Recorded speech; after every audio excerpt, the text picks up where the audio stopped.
مسواک ہر جگہ اور ہر وقت اپنے پاس رکھیں۔ مسجد میں مسواک کو ساتھ رکھنا یہ بھی علماء کرام نے سنت لکھا ہے۔ حالت احرام میں مسواک کو بھی سنت لکھا ہے۔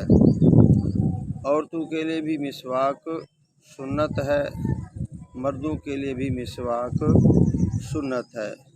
روزے کی حالت میں بھی مسواک کرنا سنت ہے۔ روزے کی حالت میں بھی مسواک کا حکم دیا گیا ہے، مسواک کی ترغیب دی گئی ہے، اور روزے کے ہوتے ہوئے بھی مسواک کرنا یہ بھی علماء کرام نے سنت لکھا ہے۔ اور دانتوں کا پر مسواک کرنا بھی سنت ہے۔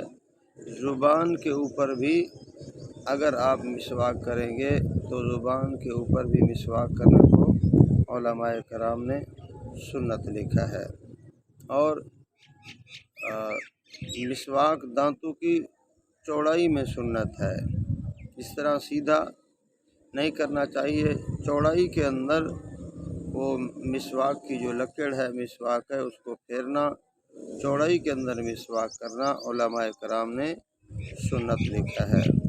اور پیلوں کی جڑ کا جو مسواک ہے پیلوں کا، اس کو علماء کرام نے سنت لکھا ہے، کیونکہ رسول اللہ صلی اللہ علیہ وسلم نے جس چیز کو پسند فرمایا ہے، رسول اللہ صلی اللہ علیہ وسلم کی پسند کو ہم اپنی پسند بنائیں گے تو انشاءاللہ اللہ رب العزت ہمیں ثواب بھی عطا فرمائیں گے اور ہمارے اوپر رحمتیں بھی نازل فرمائیں گے۔